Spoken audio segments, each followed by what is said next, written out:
When asked to think of Chucky, we often think of him as a psychopath killer doll, a crude jokester, or even as a lunatic father. But seldom does anyone bring up the thing under everyone's noses, the plot device that propels the series forward, the fact that, in my opinion, that Chucky is an accomplished voodoo sorcerer. My name's Leroy, and today I'm going to be yapping a bit about Chucky and his history with the world of spells, rituals, gods, gree-gree, and voodoo. So, let's get into it. Chucky's human life as Charles Leroy came to an end in November of 1988.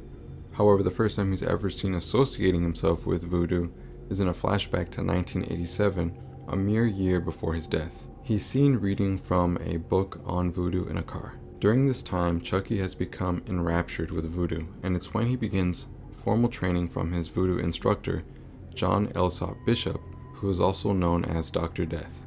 Chucky's ultimate aim here was to find a way to cheat death, and so he is taken on as a student by John, who doesn't realize until later on Chucky's true intentions for learning voodoo magic. During this time, Chucky goes on a magical murder massacre, murdering at least 12 people in a series of ritual voodoo killings. We don't know the aim of these human ritualistic sacrifices or to whom they were offerings to, if anyone. What we can surmise, however, is that this was almost certainly done behind his voodoo instructor's back, who wasn't evil and likely would not have continued teaching Chucky if he'd found out. Chucky's place of residence at this time was akin to a voodoo shrine of sorts, with large murals depicting voodoo symbols and esoteric imagery covering the walls. He's depicted naked and kneeling before who we can safely assume is Damballa, with a large message in red painted stating, "Thank you, mighty Damballa." Chucky came to own the heart of Damballa, a powerful amulet that is capable of transferring living souls into different vessels, and if a soul is transferred into a living body already containing a soul, then that original soul is displaced. The fate of the displaced souls is unknown, although this part of the spell can go awry, leaving two souls in one vessel, which we see later on in the series. To activate this amulet, a particular chant is needed. This is a voodoo chant that Chucky has memorized that calls on Damballa, which there are 4 versions of that we can see throughout the universe. When called forth, Damballa appears as a rapidly growing storm cloud, with powerful bolts of lightning erupting from within it. Damballa is one of the most important spirits in voodoo, considered to be the primordial creator of all life. He is the Sky Father. When Chucky is gunned down by the police, he, on the brink of death in a toy store, uses the amulet and the chant to strike his own spirit from his fatally wounded body. He then places it into a nearby vessel, a good guy doll. The magic works in interesting ways. After he performs the voodoo sorcery, he ends up inhabiting his new body for a little too long, with the plastic doll body shifting into a human form, mortal and able to be wounded. If he stays in this body for too long, he will also become unable to transfer his soul to a new body, and if his window of time is still open, he will only be able to transfer his soul into the first person he revealed himself to, which originally was a 6-year-old little boy named Andy Barkley. Chucky didn't believe in everything that Dr. Death taught him, but he did study and learn with intention, being able to recite an entire incantation at a moment's notice while under great pressure. When Chucky eventually reunites with Dr. Death refuses to help Chucky with his dilemma of turning human while inhabiting a doll body. He calls Chucky an abomination who has perverted the magic that John taught him and used it for evil.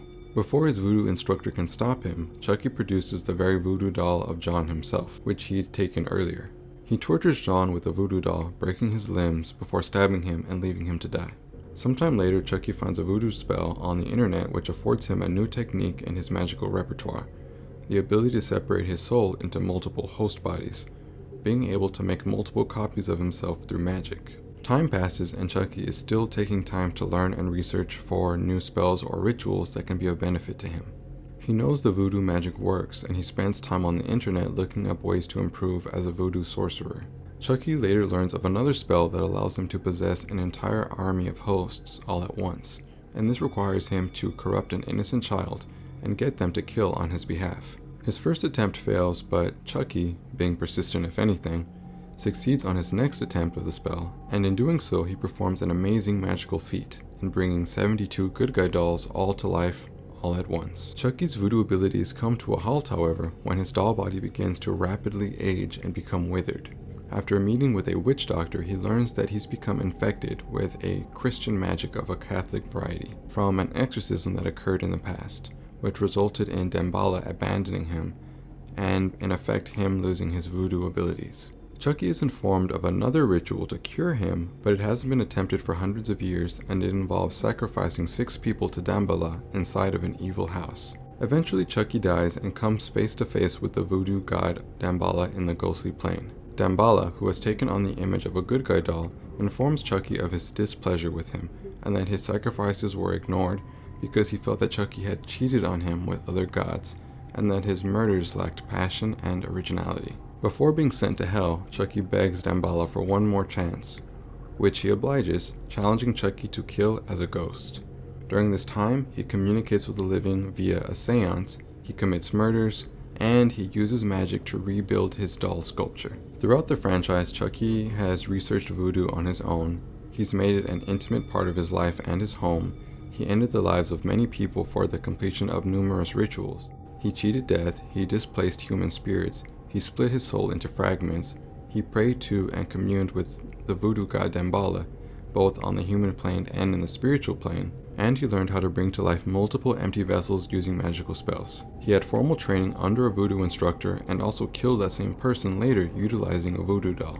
Chucky was also the owner of a very powerful magical amulet, the Heart of Damballa, which he coveted greatly, and even being buried with it around his neck. We don't know how Chucky came into the possession of the amulet, as it could have been stolen, bought, or gifted. Personally, I think it's possible that it was given to him by his voodoo instructor John, as there was a time where he trusted Chucky, as John had even divulged to Chucky where he kept his own personal voodoo doll, which Chucky brings up later on, moments before ending John's life. Ultimately, we don't know how it ended up in his possession, but he was a much stronger sorcerer because of it. We don't know how long or to what extent Chucky's personal studies into voodoo magic went, but it seems to have gone to the next level within a year's time before his life as the Lakeshore Strangler came to an end. Chucky is a quick study and continues trying to grow his voodoo skill set, and he may learn new spells or rituals as time passes, as he may potentially be back on Damballa's good side again. It'd be awesome to see backstory or flashbacks of his voodoo training, and perhaps even learn of other spells in his magical arsenal that we haven't had the opportunity to see him use just yet. I'm really hoping that the voodoo element of Chucky comes more to the forefront going forward. Chucky is known as a killer doll, heavy on the slasher skew, but people are often so quick to downplay or even downright forget altogether that Chucky is a formally trained voodoo sorcerer with ties to a voodoo god and who has accomplished things in magic that are nothing to scoff at. So what are your thoughts on Chucky as a magic user? Did I miss anything? And if you don't agree with anything that I've stated here, then feel free to run your mouth down below in the comment section. If you like this video, then drop a like, and absolutely subscribe if you like this kind of content, because there's plenty more where this came from. Thank you all so much for watching, and I will see you all in the next one. Take care.